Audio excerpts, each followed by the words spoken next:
Buenas tardes, hermanos. Me da un gusto visitarlos. En la mañana me pusieron un corazón de bienvenido. Ay, hermanos. Pero me da un gusto estar con ustedes compartiendo la palabra de Dios. Vamos a abrir la Biblia en un texto, Lucas 2:52. Estamos siguiendo la serie sobre la vida y los milagros de Jesús, y precisamente voy a hablarles algo de la vida de Jesús. Ahora no vamos a tocar algún milagro en especial, sino algo sobre la vida de Jesús, y les voy a hablar de la sabiduría de Jesús. Y vamos a leer Lucas 2:52. Cuando lo tengan, digan ya. Ok, voy a leer, ustedes me siguen. Dice así: y Jesús crecía en sabiduría y en estatura y en gracia para con Dios y los hombres. Este pasaje nos está mostrando que Jesús ciertamente era Dios encarnado, pero también fue humano. Y como humano, Él dice aquí que desde que era un pequeñito, un niño, Él empezó a crecer en algo que nosotros también tenemos que crecer. Y Él empezó a crecer en sabiduría y en estatura, ciertamente. Pero la sabiduría que Él era Dios, pero tenía Él como humano que aprender, ¿sí?, la palabra de Dios. Y Jesús sabía que en su vida Él se iba a enfrentar con situaciones tan diversas en las cuales Él tenía que hacerlo con sabiduría. Y de Él vamos a aprender cómo enfrentar las situaciones, cómo hablar cuando tenemos que hablar, qué decir o qué no decir, porque esto nos va a sacar adelante como Cristo nos puso el ejemplo. En Proverbios 4:7 dice así: sabiduría ante todo, adquiere sabiduría. Y aquí hay un verbo importante, lo subrayo: adquirir. ¿Cómo adquirir la sabiduría? La sabiduría la adquirimos escudriñando la palabra de Dios, en la comunión con Dios, estudiando de manera seria las Escrituras, porque las Escrituras nos muestran la sabiduría de Dios. El apóstol Pablo en Colosenses 1:9 tocó el tema de la sabiduría, pero él la tocó en oración. Porque la sabiduría la podemos adquirir escuchando la palabra, estudiándola, pidiéndosela al Señor, como aquí Pablo oraba por sabiduría, pero son dos elementos: pedir, pero también estudiar. Pedimos, nos vamos a la Biblia y Dios nos muestra cómo hacer las cosas que se nos van poniendo enfrente para que nosotros las solventemos con sabiduría. Y Pablo oraba en Colosenses 1:9 y decía: por lo cual también nosotros, desde el día que lo oímos, no cesamos de orar, era continua su oración, por vosotros, y de pedir que seáis llenos del conocimiento de su voluntad. Fíjate, llenos del conocimiento de su voluntad. Pero luego añade una frase: en toda sabiduría. ¿Por qué dice en toda sabiduría? Pablo hablaba de la multiforme sabiduría de Dios. ¿Qué significa la multiforme sabiduría de Dios? Significa que Dios tiene una manera muy particular en su sabiduría para darle solución, para dar consejo, para dar dirección a cada uno de nosotros. Es el Dios de la sabiduría, ¿sí? Entonces Pablo oraba y decía que fueran llenos del conocimiento de su voluntad, pero en toda sabiduría. Y luego añade, e inteligencia espiritual. Hay una inteligencia natural que Dios le dio en distintas medidas a cada uno, pero también hay una inteligencia espiritual. Y esa es la que debemos de desarrollar. En 1 Corintios 1:24, el apóstol Pablo dice que Cristo es el poder de Dios y la sabiduría de Dios. Y el mismo apóstol Pablo escribió que en Cristo están escondidos todos los tesoros del conocimiento y de la sabiduría de Dios. Es pues Jesús la encarnación de la sabiduría. Hay un versículo en Isaías capítulo 11, versículo 2, quiero que vayan ahí. Este es un pasaje profético que cuando lo profetizó Isaías, obviamente se estaba refiriendo al Mesías, a Jesús. Y dice en Isaías 11:2, respecto al Mesías, reposará sobre él el espíritu de Jehová, dice, espíritu de sabiduría, ahí está, de inteligencia, de consejo, de poder, de conocimiento y de temor de Jehová. Ahora bien, dice que el espíritu iba a reposar sobre de él y le iba a dar todo esto: sabiduría, inteligencia, consejo. El consejo tiene que ver con propósitos sabios, prudentes. El poder tiene que ver con el valor, la fuerza. La inteligencia tiene que ver con la cordura, la prudencia, etcétera. Pero dice que el Espíritu iba a morar en Jesús. Ahora bien, nosotros ahora, como hijos de Dios, ¿cuántos son hijos de Dios? Tenemos el mismo Espíritu. Dios nos ha dado el mismo Espíritu. Nos ha sellado como propiedad suya, pero también nos dio su Espíritu Santo. Dice Pablo que si el Espíritu de aquel que levantó de los muertos a Jesús mora en vosotros, y el Espíritu mora en aquellos que han sido lavados con la sangre de Cristo, que han nacido de nuevo. Ahora bien, si el Espíritu Santo mora en nosotros, escúcheme con atención, Dios ha puesto a nuestra disposición, a nuestro alcance, la sabiduría que puso en Jesús. ¿Qué les parece? Jesús dijo: yo no los dejaré huérfanos, es necesario que yo me vaya, pero les dejaré al Consolador, el Espíritu de verdad. Él, dice, los guiará, ¿a dónde? A toda la verdad. O sea, y los hijos de Dios somos guiados por el Espíritu Santo, pero siempre será basado en la palabra de Dios. Entonces, está a nuestro alcance. El problema es que nosotros no nos aplicamos en adquirir la sabiduría de Dios, en alimentar el Espíritu con la palabra de Dios, que es la sabiduría de Dios. A veces se lee la Biblia de una manera muy superficial.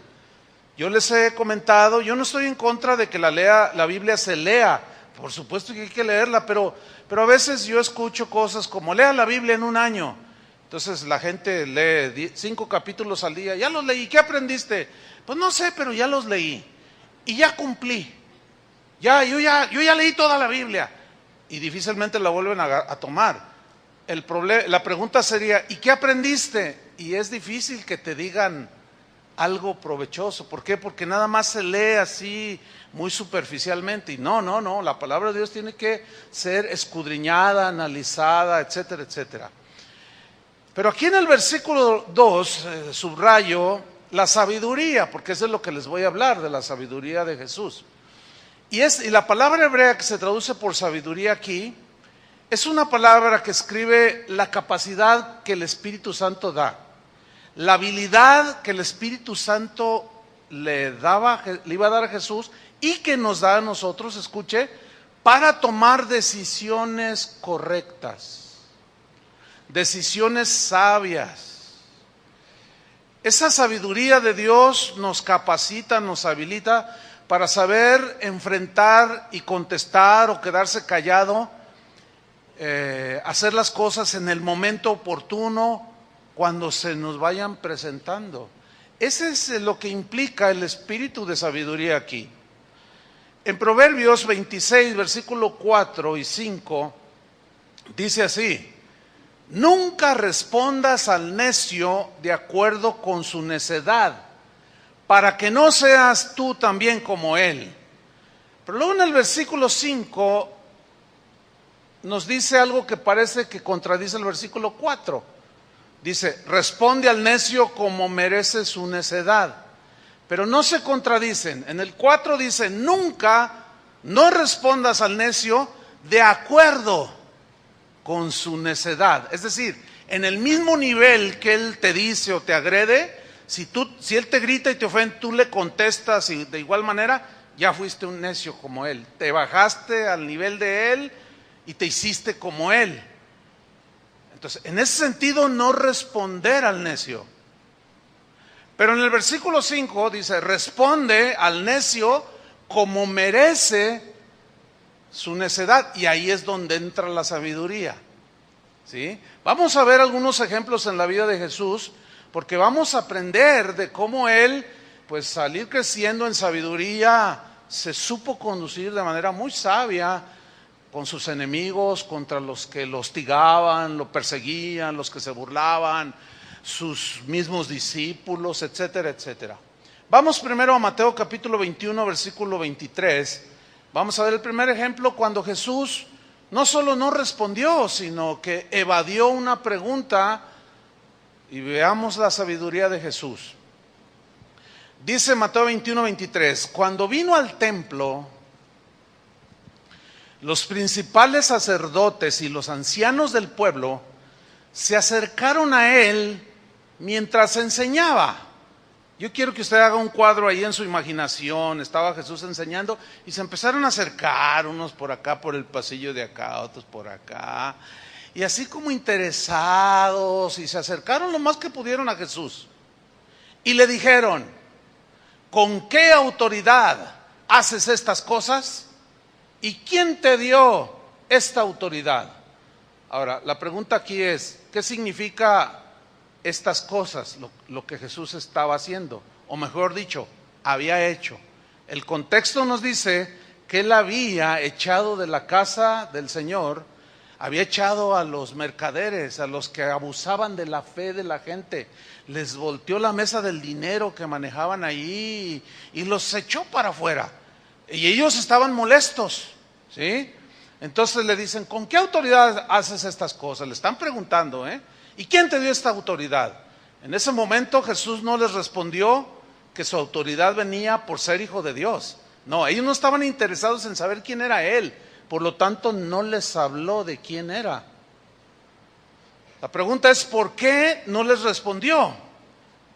Una respuesta es que él no lo hizo porque si al hacerlo él podía provocar que se adelantara el destino que él tenía de morir en la cruz.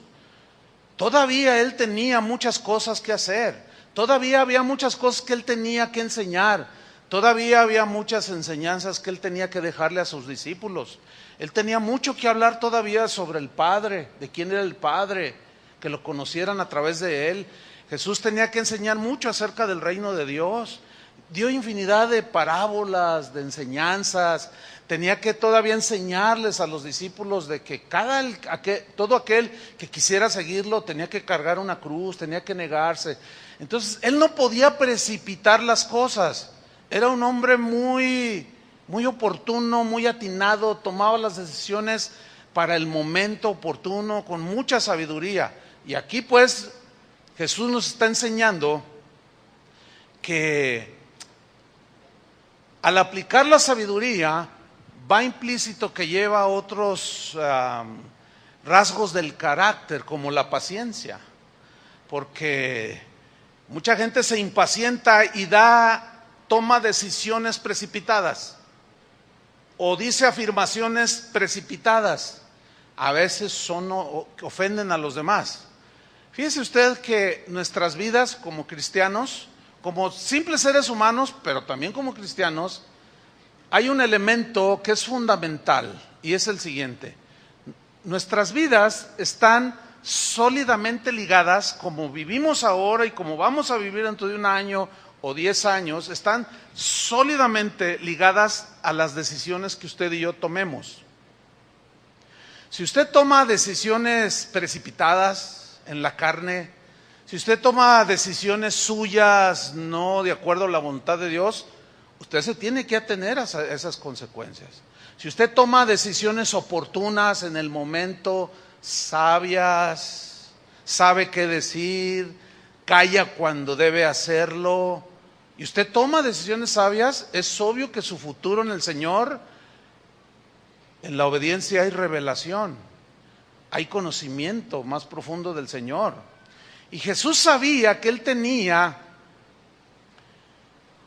que hacer las cosas en su momento, en su tiempo, en el tiempo de Dios. Nosotros decimos, es una frase que a veces la gente dice, no, pues no es el tiempo de Dios o en el tiempo de Dios, pero tiene mucho sentido, porque Jesús conocía los tiempos. En Gálatas, por ejemplo, dice que en el tiempo oportuno Dios envió a su Hijo. Jesús conocía, por ejemplo, Eclesiastés, capítulo 3, donde habla de que todo tiene su tiempo.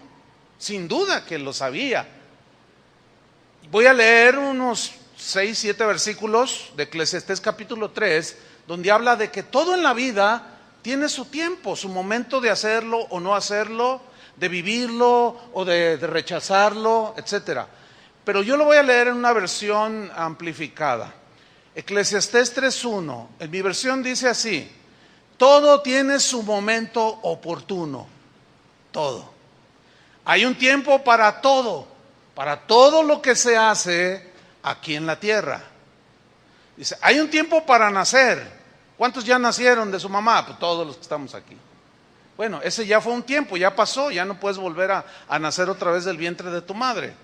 Dice, pero hay un tiempo para morir.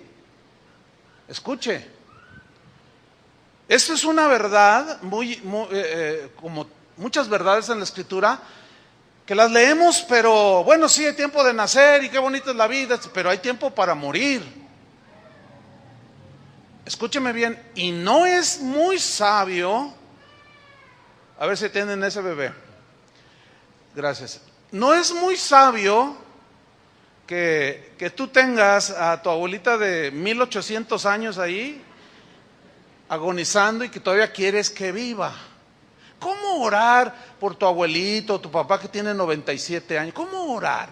Para que Dios lo sane, para que Dios le dé muchos años más. ¿Cómo se ora allí? Bueno, hay un tiempo para vivir y hay un tiempo para morir.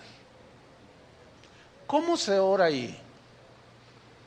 Les voy a decir cómo se ora. Ahí se ora, Señor, yo amo a mi abuelo, amo a mi padre, amo a mi madre.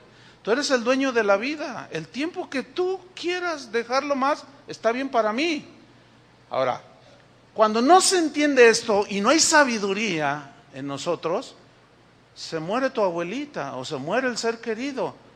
Y si no entendemos que hay tiempo para todo, hay gente que se frustra. Y no es sabio reclamarle a Dios, porque Dios es el dueño de todo. Pero la sabiduría te ubica. La sabiduría te dice, bueno, Dios es el dueño del jardín y corta las flores cuando Él quiere. Y ya se llevó a mi abuelita, o ya se llevó a mi mamá, o me puede llevar a mí cuando Él quiera. Porque según la Biblia hay tiempo para todo. Nacemos, pero también morimos. Sigo leyendo. Hay un tiempo para plantar y un tiempo para cosechar. Dice, hay un tiempo para matar y un tiempo para sanar, un tiempo para destruir y un tiempo para construir. Hay un tiempo para llorar y un tiempo para reír. Hay tiempo para estar de luto y hay un tiempo para saltar de gozo. Fíjense cómo nosotros debemos de sabernos comportar, responder de acuerdo con cada momento. Eso es lo sabio. Esa es la sabiduría. Por ejemplo, ahorita, ¿de qué es tiempo? Ahorita en este momento, de escuchar la palabra de Dios. Pero no sé, pero por ahí puede estar alguno consultando su Face. No es tiempo de consultar el Face. Con el pretexto de que tengo mi Biblia en mi celular. Ya no sabe uno si está en verdad leyendo la Biblia o está ahí en el Face. Bueno. El problema es que al no hacer las cosas en su debido tiempo, en lo que corresponde, que es lo que dicta la sabiduría, para todo hay tiempo. Si, por ejemplo, hubiera uno aquí consultando o mandando correos o contestando cosas de su trabajo, y está aquí, pero su mente está en otro lado, es una decisión no sabia. Es un comportamiento no sabio, porque al exponerse en el tiempo de Dios, como es ahorita, la palabra de Dios, Dios te quiere inyectar una buena dosis de sabiduría. El problema es que como no estás aquí, estás allá, a la hora que se te presente la bronca, el problema, la situación, pues que el Facebook te ayude. ¿Entiendes? Entonces consultas al Face y dile, oye Face, fíjate que mi Face ya se puso muy desdibujada porque ya no sé qué hacer aquí. Querido Face, ¿puedes ayudarme en esto? Dame sabiduría para saber cómo tratar los asuntos de mi trabajo o el comportamiento con el vecino, qué sé yo. No, hermanos, hay tiempo para todo. Ese es el problema, que nos distraemos. Hay tiempo para tomar vacaciones con la familia, pero hay tiempo en que los niños tienen que ir a la escuela. Hay tiempo para todo. Hay tiempo para hacerse un novio. Pero ¿qué me dicen de una jovencita que tiene 13 años y ya tiene un novio? No, todavía no es tiempo. Y lo peor, a los 14, 15 años queda embarazada.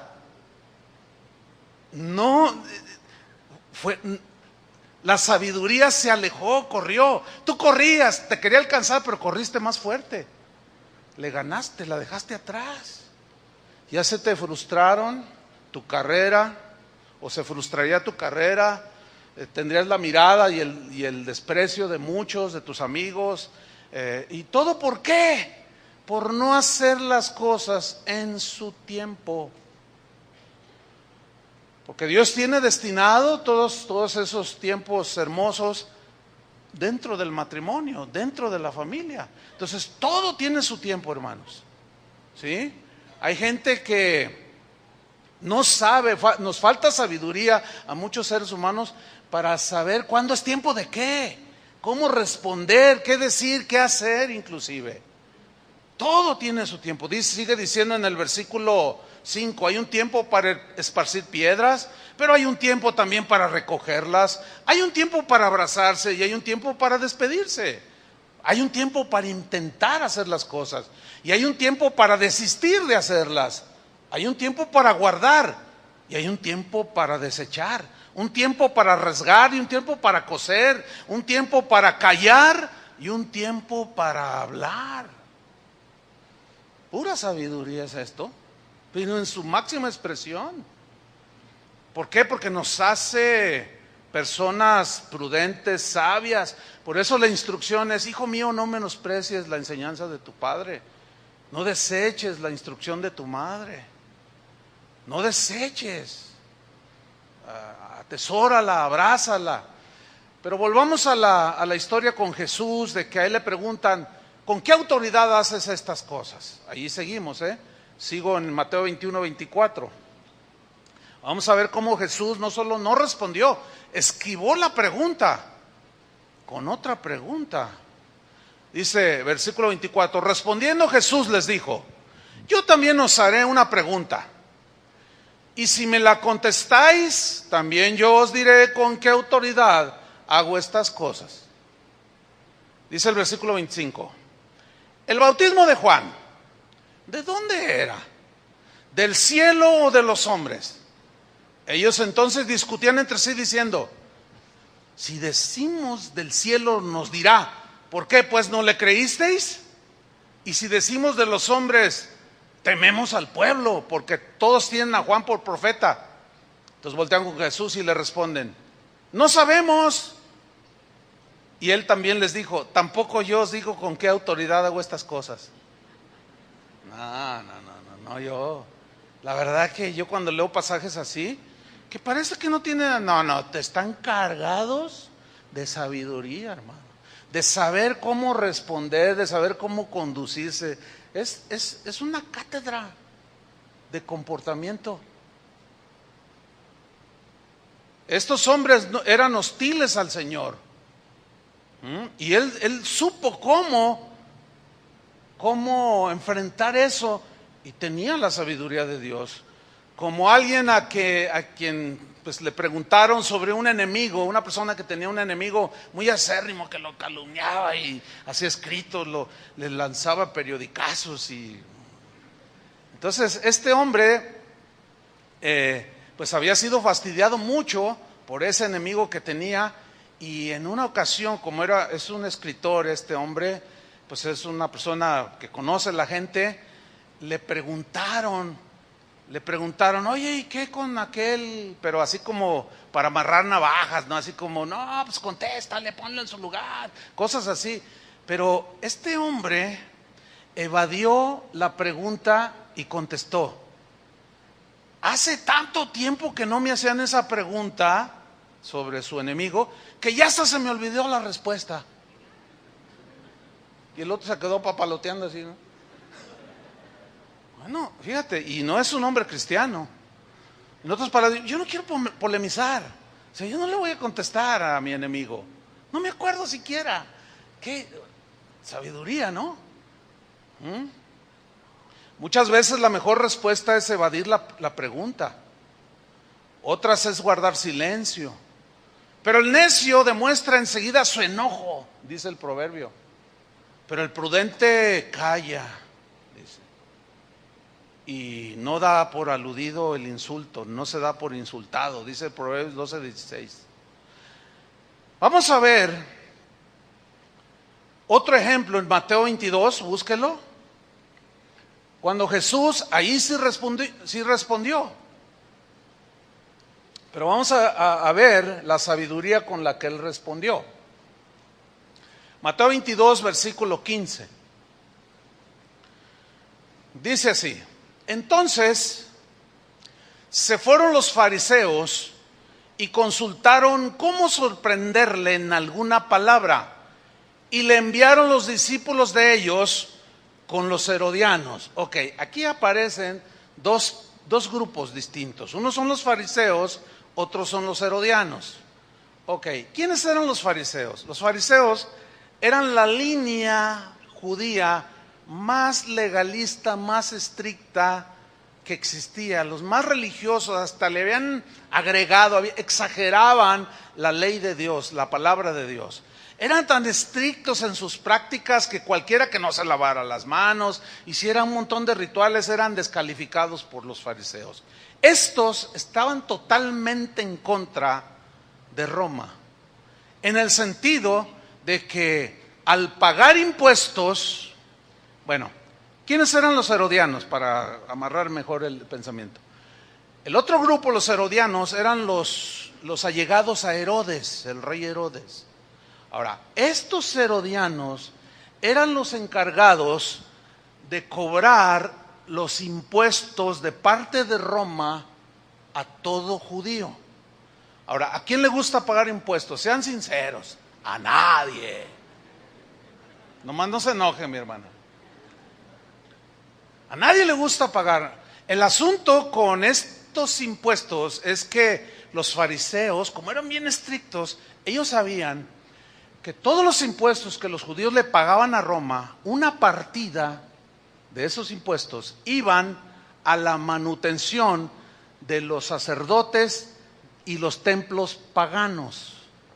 Entonces ellos decían, no, ellos estaban enfurecidos, porque ellos no se querían hacer participantes. Es como si a ti te obligaran y te pasaran la charola para la fiesta de la Virgen de la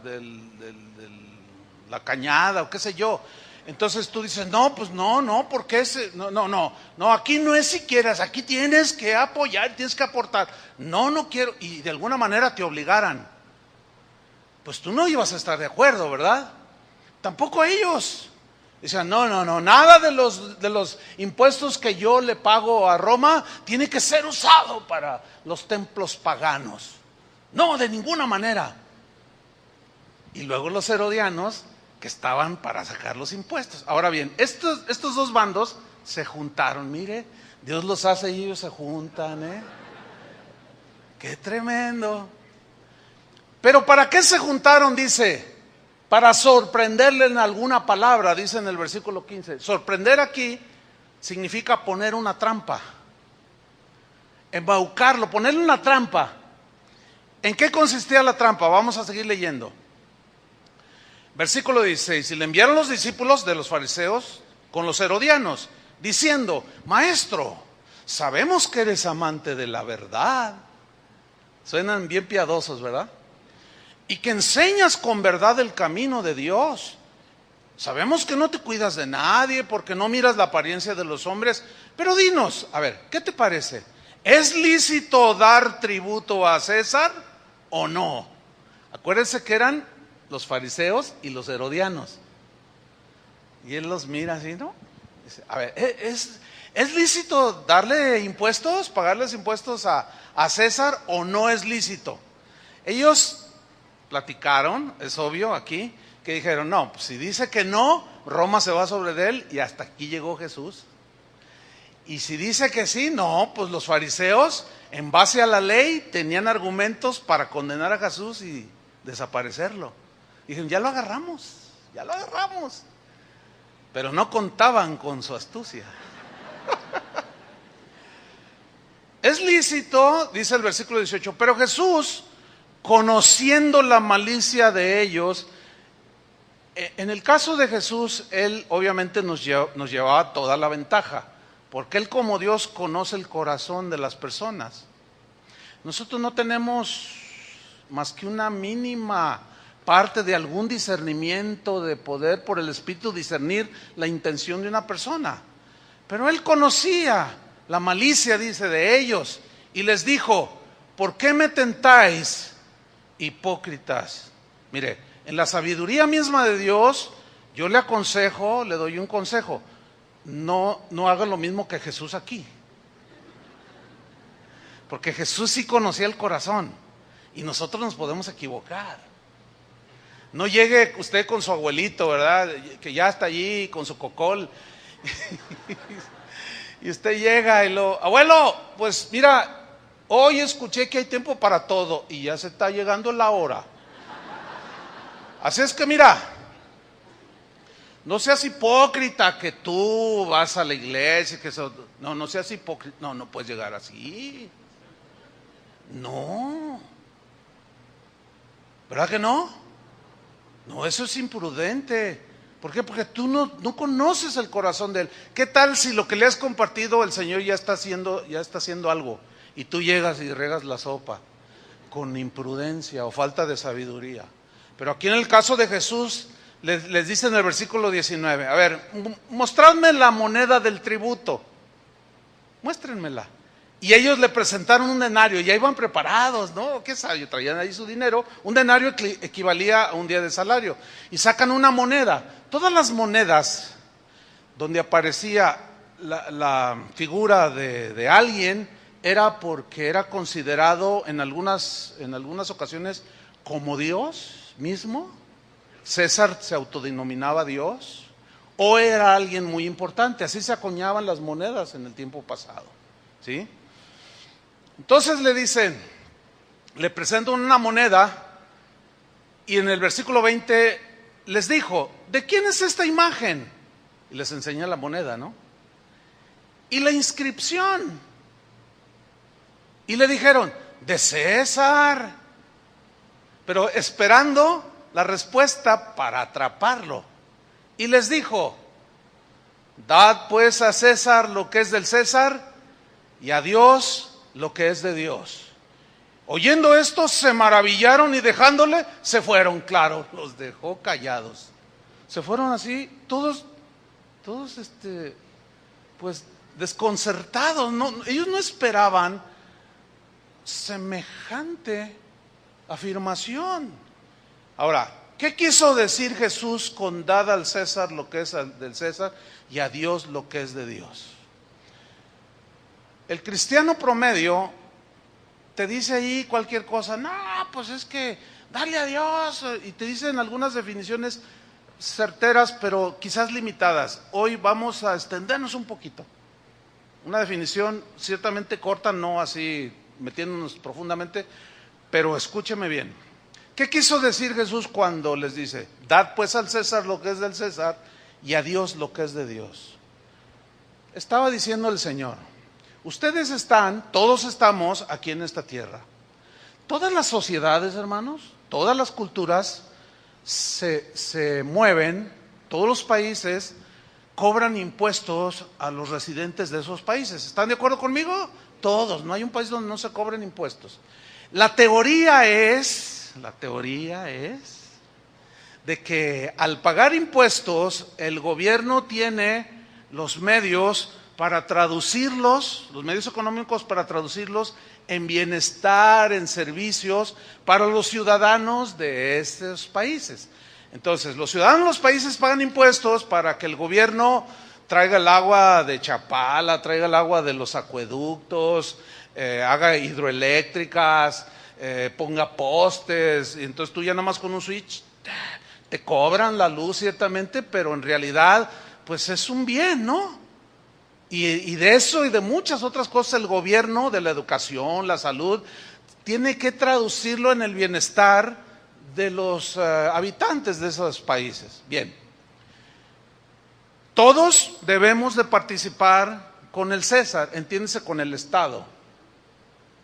Ahora, el César en el cobro de impuestos no es muy amable, ¿verdad que no? Te persiguen grueso, te andan sobre ti y ya ven ahorita cómo anda acá el asunto. Si hacen mal uso de los impuestos, no vamos a hablar de eso, ese sería otro tema, ¿no?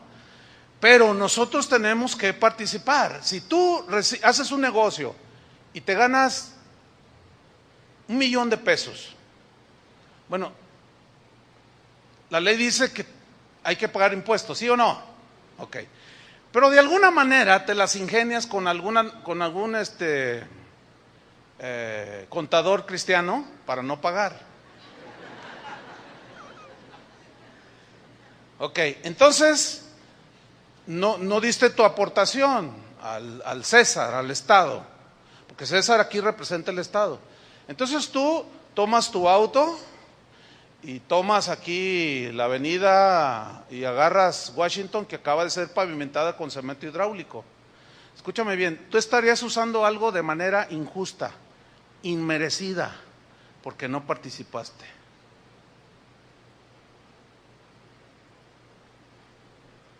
Si tú retienes el pago del agua y como por ley no te la pueden cortar, porque es un elemento fundamental, tú dices, ¿con este chorrito la hago?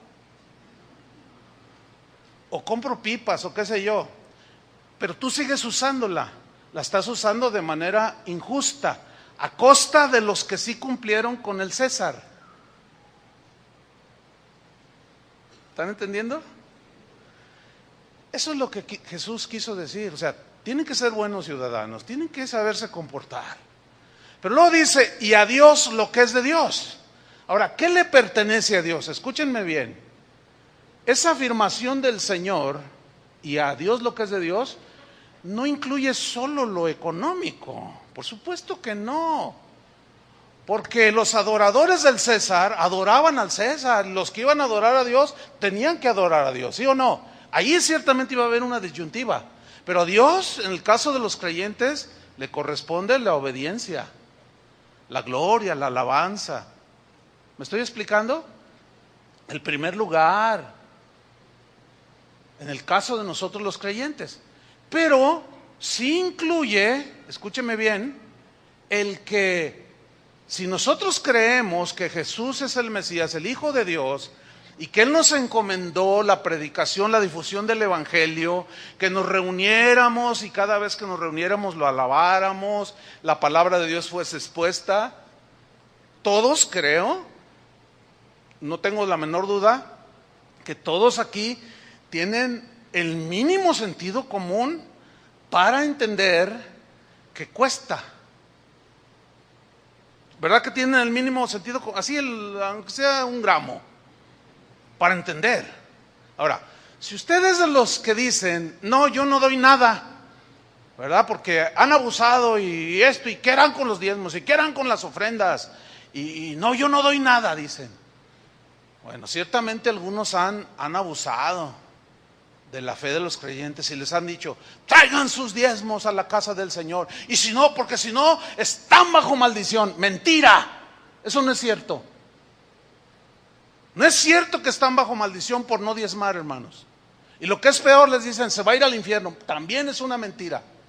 No están bajo maldición, pero la Biblia sí dice que el que siembra escasamente, escasamente segará. La Biblia sí dice que cada uno de nosotros dé como propuso en su corazón.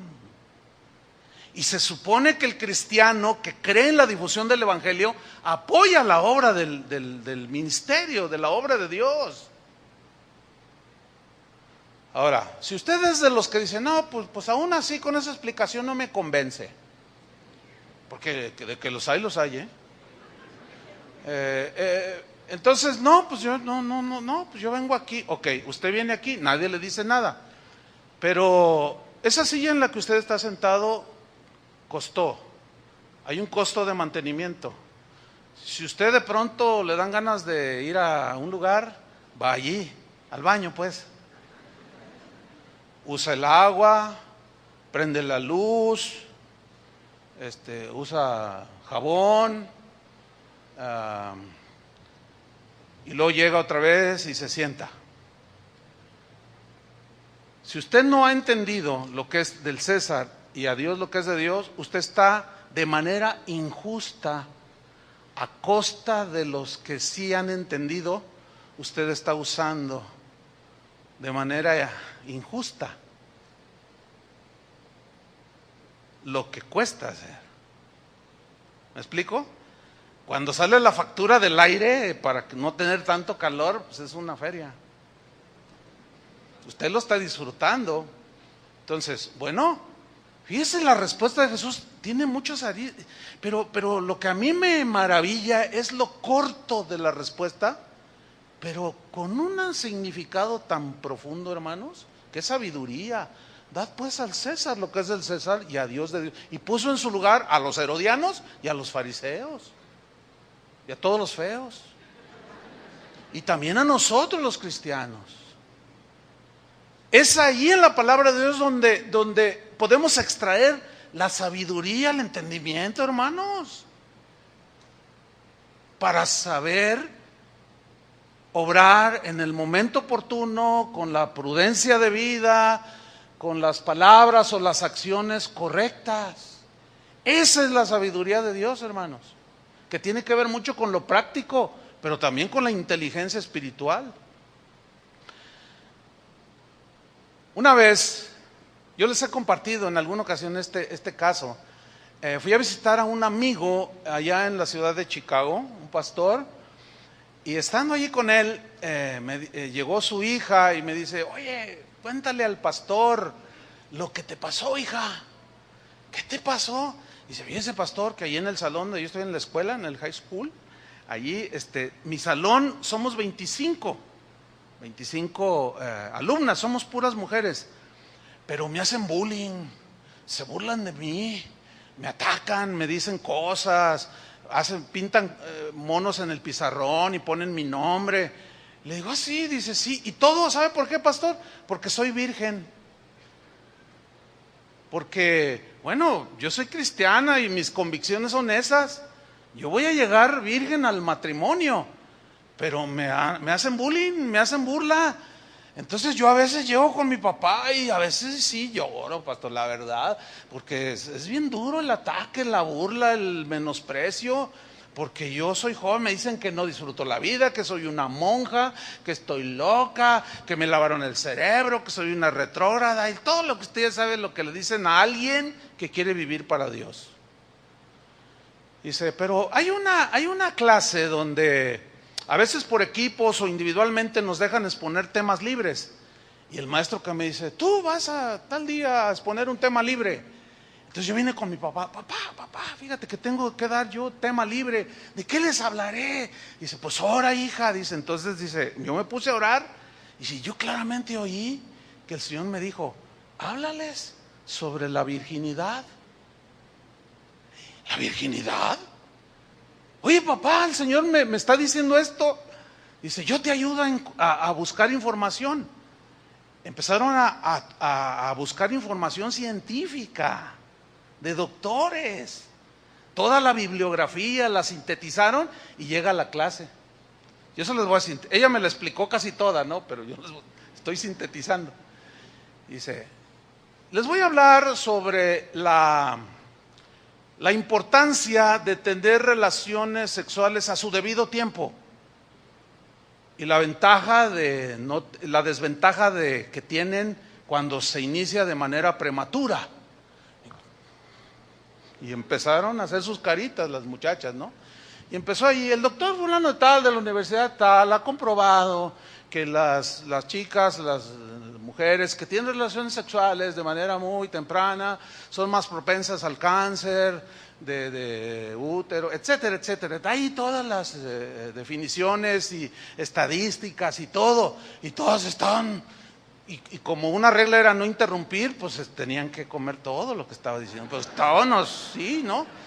Entonces, dice, al final les dije, miren, la verdad, yo las quiero mucho. El maestro estaba así todo desencajado también. Dice, mire, yo a todas las quiero un montón, pues son mis compañeras, ya llevamos un par de años aquí, y yo las respeto y todo, pero pues respétenme a mí también, dice, pero yo les voy a decir algo, pues ya, como diciendo, ya no me echen carrilla, ya no me hagan bullying. Dice, ¿saben? Les voy a decir algo con todo respeto. Yo me podría hacer como cualquiera de ustedes, pero ustedes jamás va a poder hacerse como yo.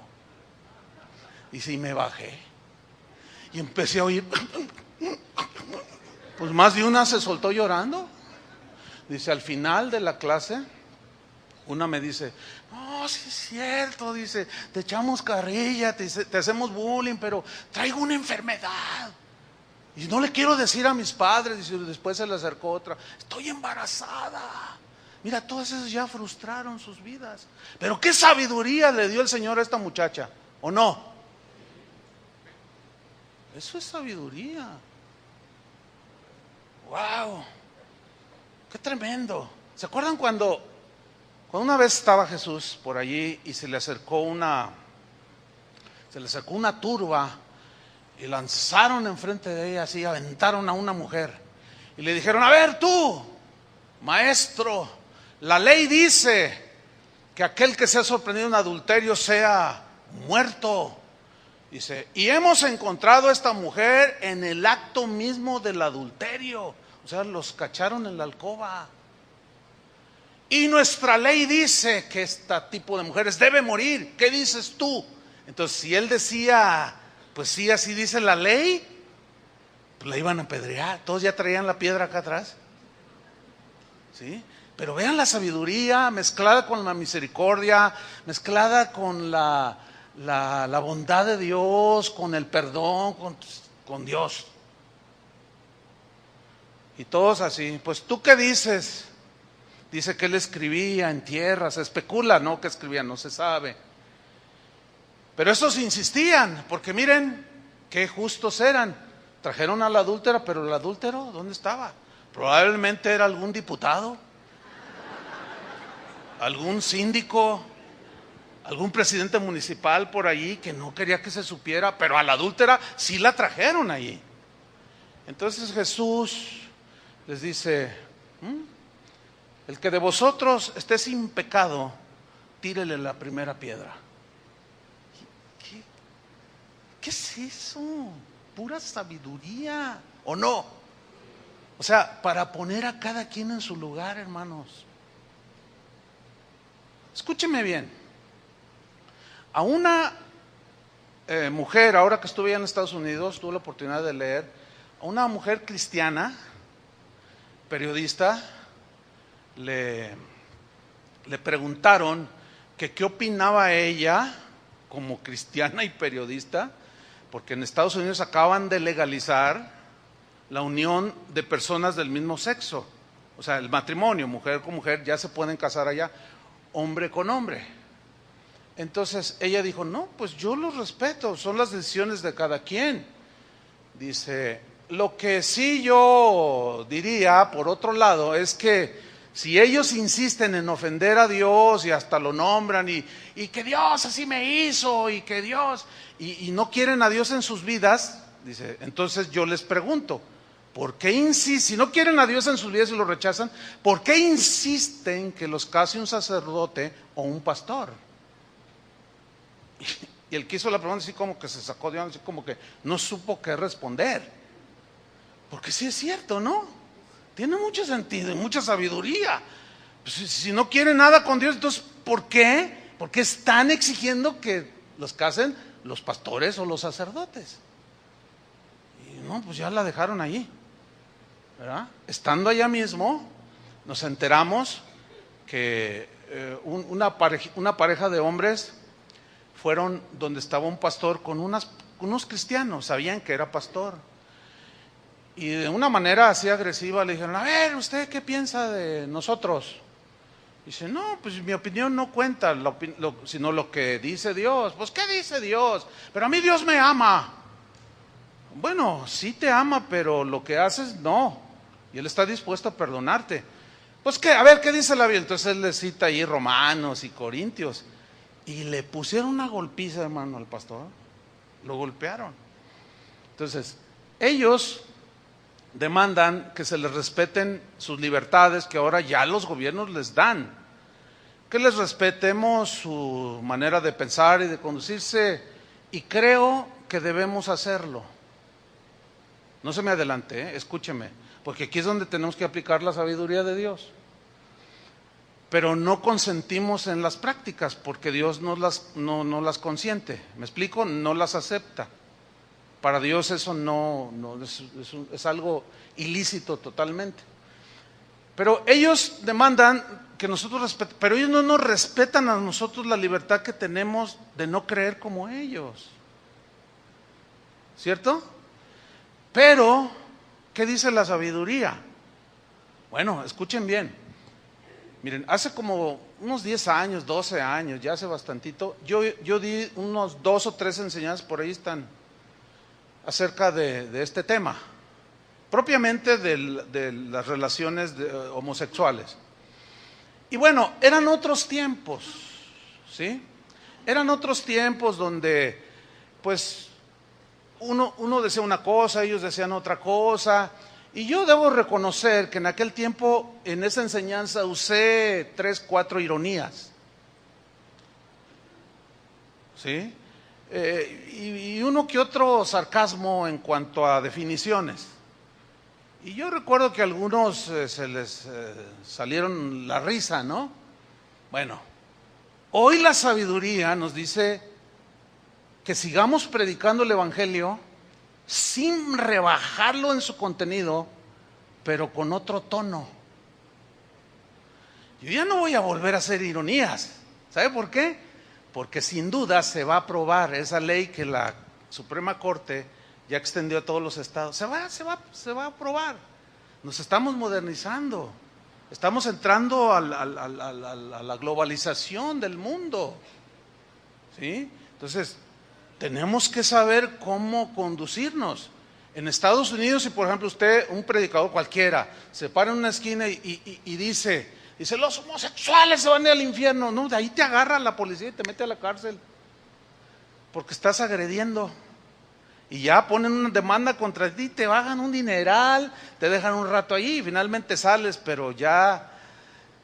Entonces, ¿cómo hacerlo? Ahora que estuve unas semanas en Estados Unidos, platicaba con las personas, se me acercaban, pastor, ¿cómo hacemos? Estamos asustados por esa ley, que mira, ahora ya los ve uno en la calle. Una hermana me decía, fíjese, yo tengo una niña en el kinder, y llegó con unos papelitos, unos dibujitos, una mujer con una mujer, un hombre con un hombre. Y yo, ¿qué es esto, mija? Me dijeron que aquí estas dos son mamás y estos dos son dos papás, pero viven juntos. O sea, son los papás de una niña allí. Y ¿qué es esto? O sea, desde ya chiquito ya le están metiendo como algo normal.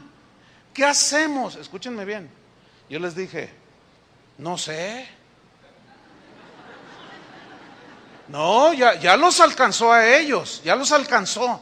¿En qué sentido los alcanzó? Que probablemente perdieron mucho tiempo en hacer otras cosas de manera inoportuna y no estaban al tanto de lo que está sucediendo en su sociedad. Ya se legalizó, ya en las primarias les enseñan que es una relación normal. Cuando llegamos allá a Estocolmo, Suecia, en el aeropuerto, hermano, yo fui al baño y me encuentro con 3. Caray, pero entendí. Estaba hombres mujeres y un arco iris y un signo allí como de, pues para homosexuales, pues, tanto mujeres como hombres. Pero no hice ningún escándalo, ¿se imagina? ¡Ay, Dios mío! ¿Se imagina? Van a decir, ¿y este totonaca? ¿Qué? ¿Y este azteca? ¿Qué está haciendo? No. Tenemos que saber comportarnos, saber cómo.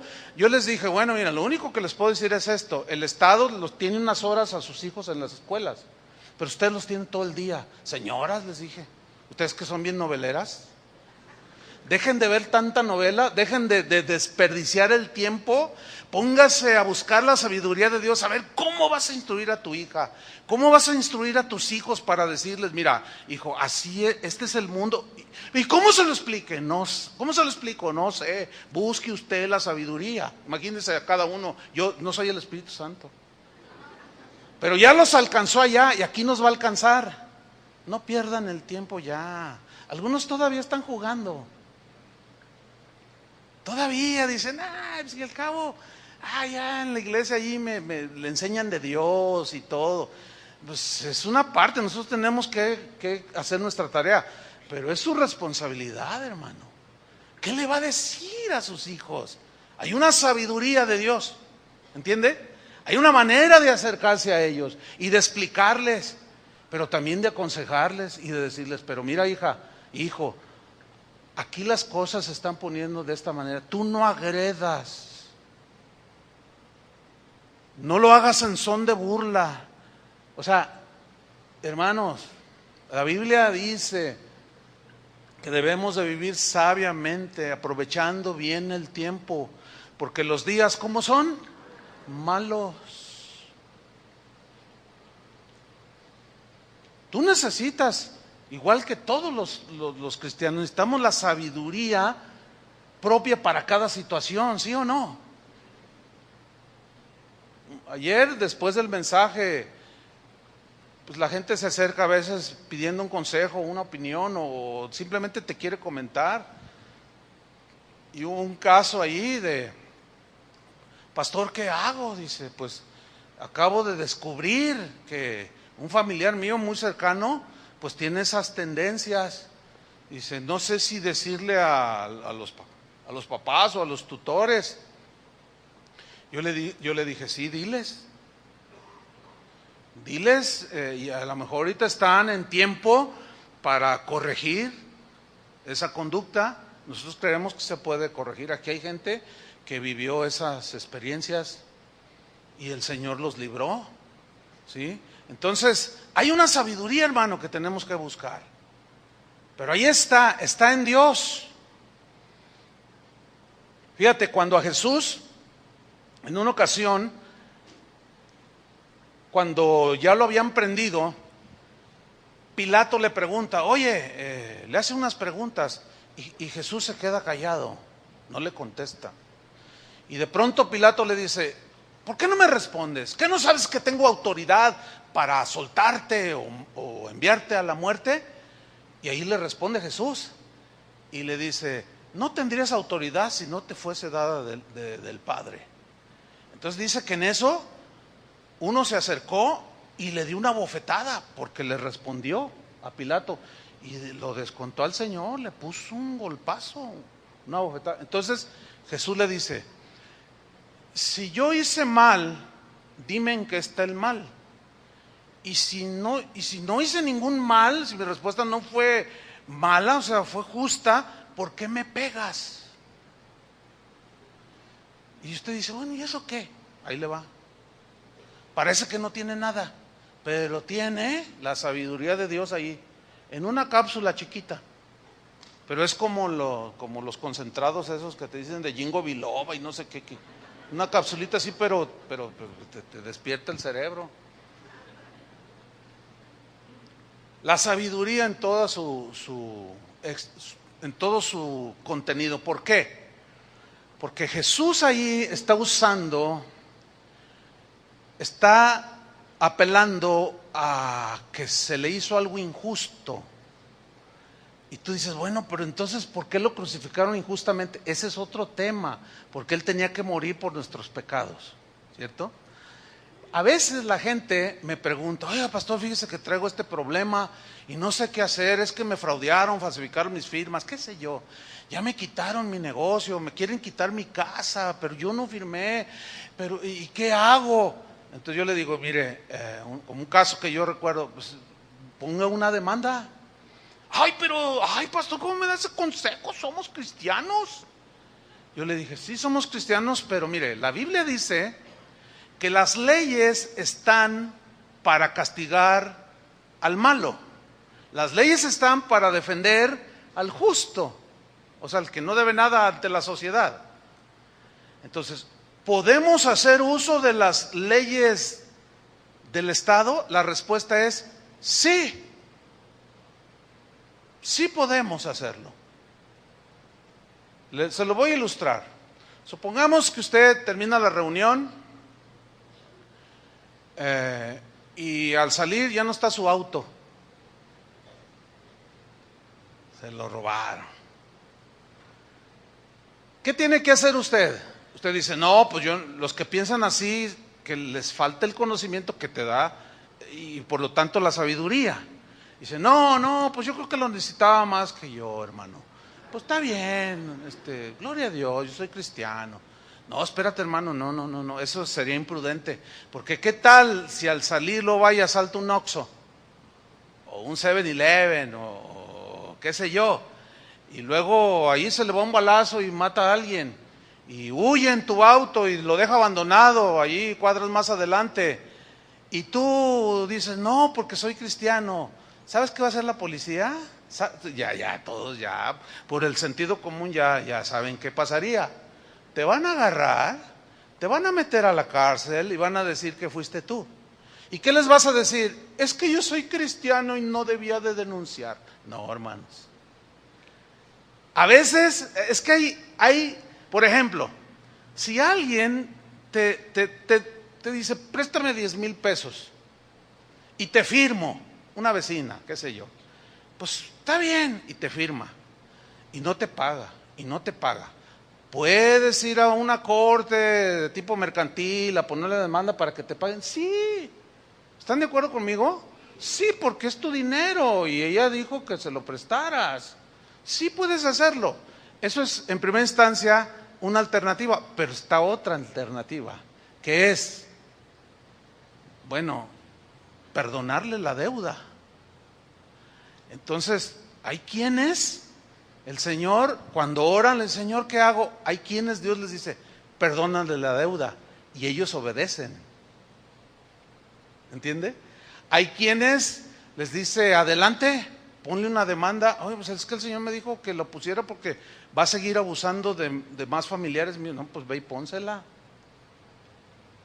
O sea, ¿se dan cuenta cómo todo tiene que ser, es de una manera personal? Tú tienes que buscar la sabiduría en el Señor, en la palabra. Pablo, en una ocasión cuando lo apresaron por andar predicando el evangelio, lo pusieron allí delante del rey Agripa y empezó a defenderse, empezó a contar su testimonio más bien. Y de pronto, ahí hay pues es largo, Hechos creo que es 23 y 24. Y empiezan ahí a dialogar. Entonces estaba allí el sumo sacerdote que era Ananías en ese tiempo, y algo le dice a Pablo, y Pablo, de pronto uno de los que estaban allí le da una bofetada. También lo descontaron al apóstol Pablo. ¡Paz! Y se lo surten.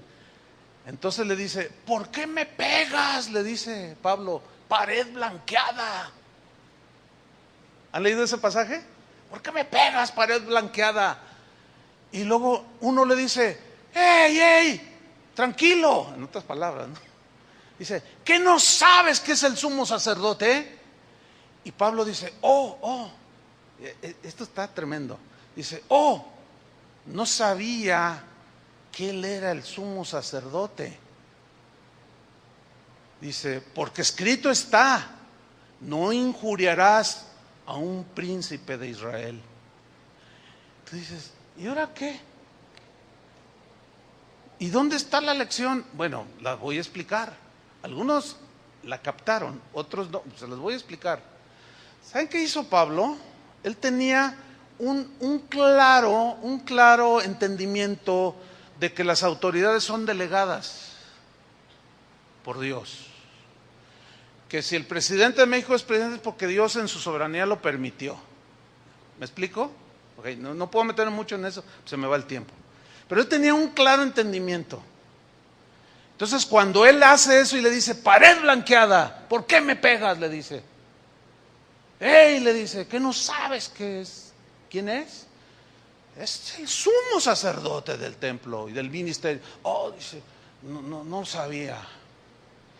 Porque escrito está, no injuriarás a un príncipe de Israel. ¿Qué estaba haciendo Pablo allí?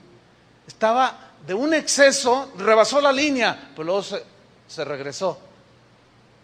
Y aquí en este punto, por razones que en los últimos años se ha dado dentro del cristianismo, que muchos pastores han abusado, ciertamente, de la fe de muchos, los han despojado, se han enseñoreado de ellos. Yo veo por muchos lados, y no me digan internet, hermano, injuriando a todo mundo. Claro, los abusivos toman esa escritura y dicen, la Biblia dice, no toquéis el ungido de Jehová. Sí dice. Pero para ellos, erróneamente significa, ungido de Jehová significa inmunidad total. Se sienten como diputados del Congreso. Que pueden hacer lo que quieren, roban, hacen, matan y lo que sea, y nadie los toca porque por ley tienen inmunidad. Entonces ellos, estos ministros, abusan ciertamente. El problema no está allí, pero se extiende. ¿A quién? A la gente. Que luego dice, ese es un lobo, ese es un abusador, y luego ya agarran contra todos. Y se vuelven ofensivos de todos aquellos que Dios puso genuinamente para presidirles en el Evangelio. Y hoy veo mucho abuso. Hermanos, tenemos que aprender la sabiduría. ¿Qué dice la sabiduría? Bueno, la sabiduría te ubica. Si es cierto que hay lobos, si es cierto que hay gente abusiva, pero yo tengo que tener cuidado de tachar a todos por igual. Y cuidado con lo que publican en mi Facebook o en internet, porque puedo estar diciendo pared blanqueada y alguien te puede decir, oye, no, bájale. Y la sabiduría de Dios, que fue la que utilizó Pablo, dijo, oh, no sabía. Como diciendo, bueno, ¿ven cómo la sabiduría nos ayuda? ¿Cuántos quieren esa sabiduría? Yo sí la quiero y la busco.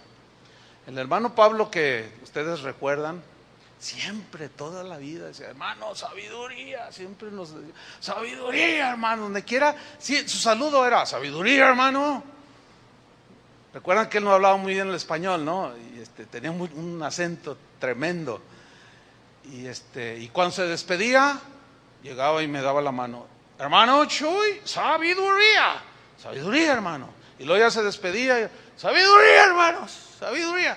Un día estábamos en una reunión de pastores y estaba ahí el hermano, y llegó y yo estaba platicando con uno y, buenos días, hermano Pablo, hermanos, aleluya, sabiduría.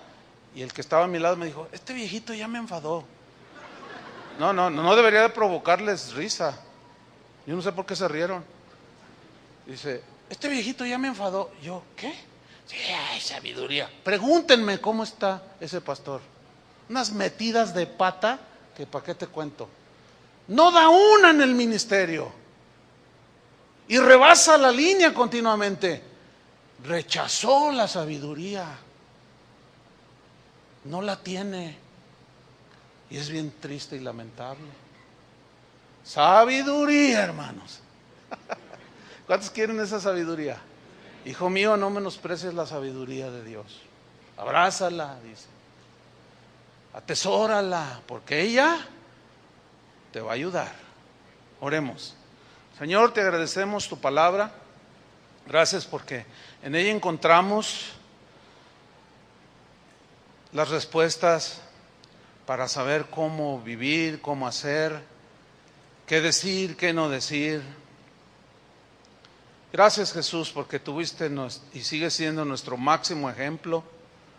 Gracias porque encontramos allí en esos tesoros, cuando abrimos tu palabra, cómo trataste con tus discípulos cuando los ibas formando. Ahí hay mucha sabiduría de cómo formar discípulos, de cómo hablaste acerca de la pureza del corazón. Allí está la sabiduría, de cómo hiciste las diferencias entre los ritos y la verdadera espiritualidad, que los rituales no tienen poder alguno de santificación ni nada que se le parezca, sino un corazón obediente. Ahí está todo plasmado y ahí está tu sabiduría. Tú la esparciste, Señor, en este mundo. Y nos has dado tu Espíritu Santo.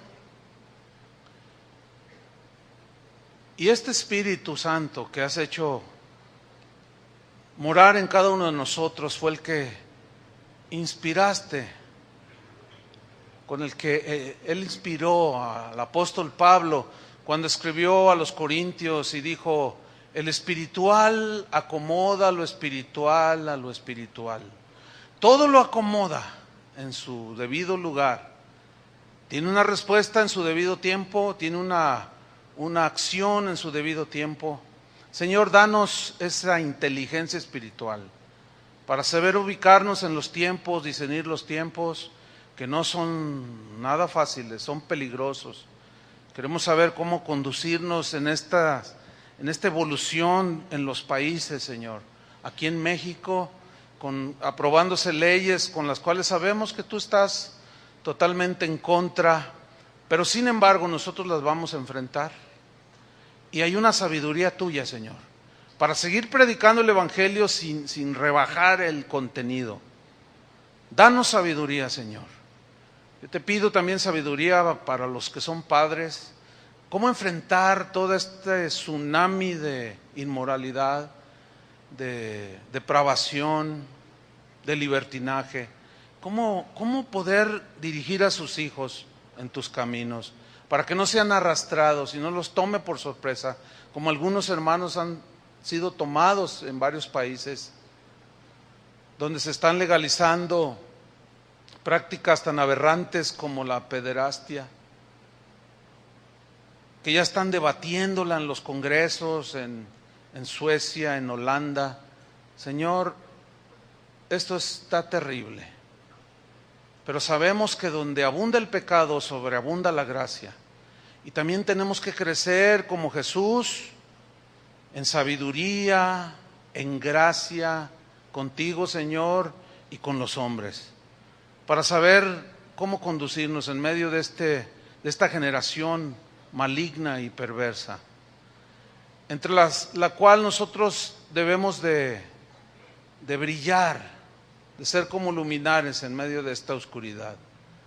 Ayúdanos, Señor, danos sabiduría, te lo pedimos en el nombre de Jesús. Amén. Que Dios les bendiga, hermanos.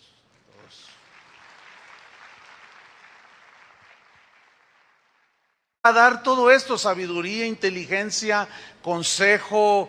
El consejo tiene que ver con propósitos sabios, prudentes. El poder tiene que ver con el valor, la fuerza. La inteligencia tiene que ver con la cordura, la prudencia, etcétera.